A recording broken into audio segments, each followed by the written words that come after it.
Friends, welcome to my YouTube channel fly with happiness. मैं हूं आपके साथ प्राची।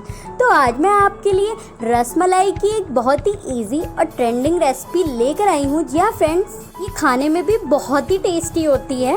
तो अगर आप मेरे चैनल पर न्यू हैं तो मेरे चैनल को सब्सक्राइब करें और बगल में बने बेल आइकन को ज़रूर प्रेस करें। साथ ही मेरी वीडियो को लाइक और शेयर करना ना भूलें। तो चलिए बनाते हैं रसमलाई।